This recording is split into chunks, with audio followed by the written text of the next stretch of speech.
Satellite क्या है? आपने कई बार इनके बारे में जानने की कोशिश की होगी कि सैटेलाइट क्या होता है, ये हवा में कैसे टिके रहते हैं। लेकिन क्या आप जानते हैं कि दैनिक जीवन में आप जितने भी काम करते हैं, उनमें से बहुत से काम ऐसे हैं जो किसी न किसी सैटेलाइट पर निर्भर हैं। फिर चाहे आप टीवी देख रहे हो या फिर टीवी पर मौसम का हाल देख रहे हो, अपने मोबाइल में जीपीएस नेविगेशन का इस्तेमाल कर रहे हो या फिर अपने दोस्त या घर वालों को विदेश में कॉल करके बात कर रहे हो, तो ये सभी काम किसी न किसी सैटेलाइट के भरोसे ही होते हैं। इसे आसानी से समझे तो एक छोटा ऑब्जेक्ट जो अपने से कई बड़े ऑब्जेक्ट के चारों तरफ अंतरिक्ष में चक्कर लगा रहा है, सैटेलाइट कहलाता है। इसे हम हिंदी में उपग्रह भी कहते हैं। इस हिसाब से हमारी पृथ्वी के चारों ओर चक्कर लगाने वाला चंद्रमा भी एक सैटेलाइट है, लेकिन यह एक प्राकृतिक सैटेलाइट या उपग्रह है जो इंसान के हिसाब से नहीं चलता। लेकिन इसी से प्रेरणा लेकर इंसान ने अपने खुद के सैटेलाइट बनाकर उन्हें पृथ्वी की कक्षा में छोड़ दिए हैं, जो हम इंसान के लिए बहुत बड़ी भूमिका निभा रहे हैं। आपको बता दें कि मानव द्वारा निर्मित सैटेलाइट एक छोटे से टीवी के आकार से लेकर बड़े ट्रक की बराबर भी हो सकती है। यहाँ इनकी साइज इनके काम पर निर्भर करती है।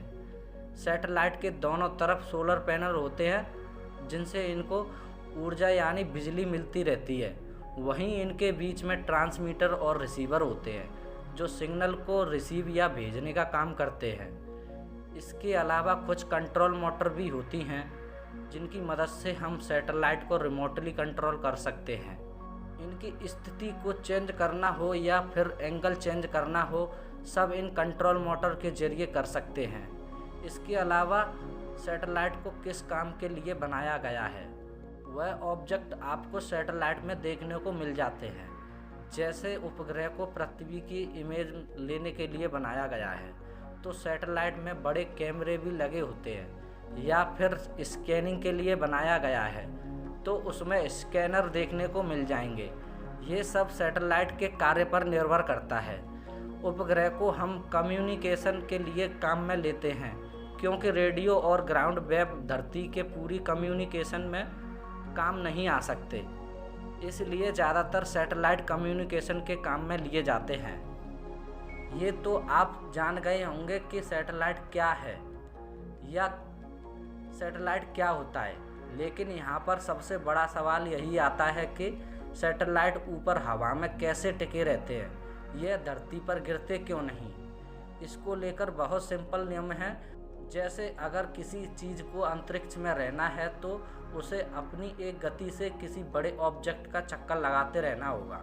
इनकी स्पीड पृथ्वी के गुरुत्वाकर्षण बल को अपने ऊपर हावी नहीं होने देती, तो इस नियम के चलते ही सारे उपग्रह हवा में ऊपर टिके रहते हैं। ये उपग्रह पृथ्वी की कक्षा के काफ़ी पास होते हैं। इनकी ऊंचाई 160 से 1600 किलोमीटर तक होती है। ये काफ़ी तेज़ गति से पृथ्वी का चक्कर लगाते हैं, इसलिए ये दिन में कई बार पृथ्वी के चक्कर पूरे कर लेते हैं। ऐसे में इन्हें धरती को स्कैन करने में बहुत कम समय लगता है। इनका ज़्यादातर उपयोग इमेज और स्कैनिंग के लिए किया जाता है। यह वह उपग्रह होते हैं जो बहुत तेज़ी या स्लो स्पीड से चक्कर नहीं लगाते। ये करीब 12 घंटे में धरती का एक चक्कर पूरा कर लेते हैं। यह उपग्रह किसी जगह से एक निश्चित समय से गुजरते हैं।